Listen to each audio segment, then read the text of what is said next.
Hello, guys, welcome to my channel Unlearn and Learn. You will find programming concepts, data structures, algorithms, and fun stuff. Programming, coding, everything will be coming soon. Stay tuned and do watch. Hello and welcome to one more session on Golang. In previous session, we saw that we ran our program and saw that the output of that program. So let's see how we can get Golang's compiler. We can use it to run or build the program. Basically, in the last video, I did not show you that. So let's get started by downloading that. Even if you have Windows, Linux, or Apple, there are different installers for them. I am using Windows, that's why I will just download Windows one. It is getting downloaded. I have it in my download folder.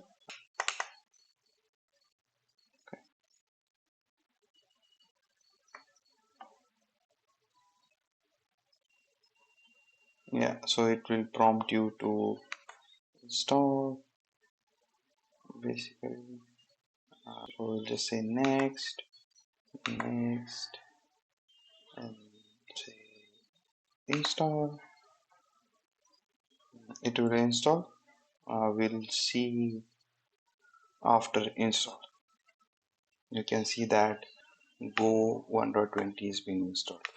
Yeah, so we will start with today's session now. The functions are important in procedure-oriented programming language. We can declare a function using func keyword, as you have seen. If you have not seen that, you go ahead and look at the video. I'll put the link in the I icon, and then we can resume after that. So functions can be written from a function as well. They can be passed as a parameter as well. So the syntax for it is keyword func, as we just now seen, function func func, and then function name, input parameters, output parameters, and whatever we want to do in that function. So I will go ahead and write one function now. So let's get our first function. We'll name it as sum. I am getting two inputs here and one output. So I will accept A and B as inputs. So I will return just A plus B. So that's our first function. And we call this function in the main. I will call this function in main by saying that 5 comma 4, and it should return us a value. So we'll just print that value for now, and we'll do some formatting as we discussed. This is used to format the console input output. So as it is summation of 5 and 4, let's say 5 plus 4 equals whatever written by this function, and we will run this. Go run main.go. Oh yeah, so I have not gone to the main directory where that program is. I will run this again. Go run main.go. Yeah, the output is here. So it says inside init. So we see the output. So we can see that 5 plus 4 equals to 9. So our function is working fine. So this is how we can declare function and use it in main, or like we can call a function from a function as well. We will see that. So let's go to the next section, that is variables. So we can do declare variable in the function, main function, anywhere. So there are basic variables such as int, float, complex, string, and bool. Some of them are primitive variables, some of them are not. We can define our own variables using type keyword. So we can use type and the name of the variable and its type. So basically we will see that as well. And there is also one shorthand declaration for variable. So variable name, and then we are assigning some value. So I will create one more directory here, variables, and I will say main.go package main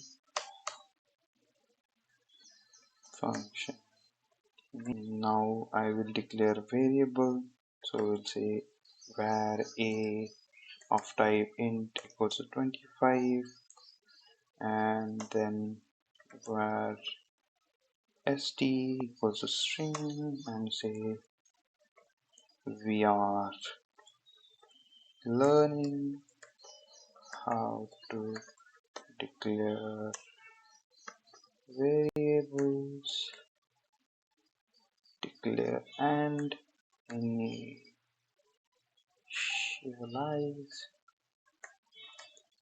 initialize variables, and then we can use those. Now we can use those. I'll just minimize this for a while. Let's use those declared variables now, and we'll say a equals a. We can also use any t.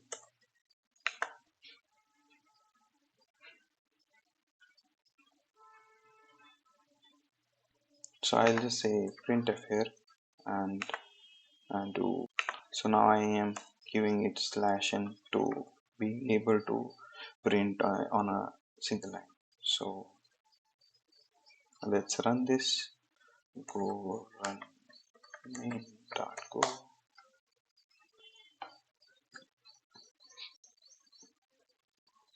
So we can see that a equals 25 and string is we are learning how to declare and initialize variables.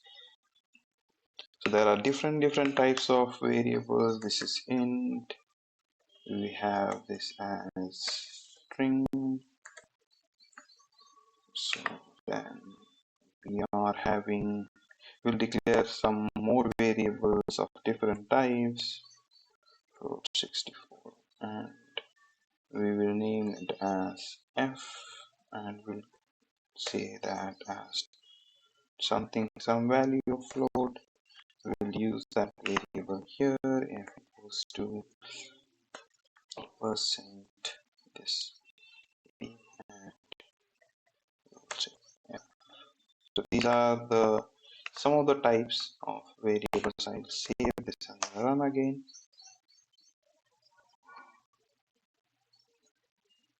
So we can see that f is equal to 2.5. So these are some of the variables that are there, and shorthand declaration.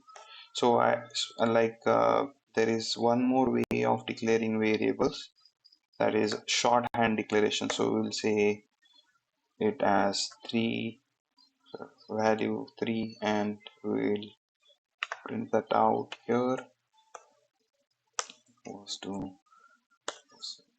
v, and we will just give the value p, will just be saved, and run it again.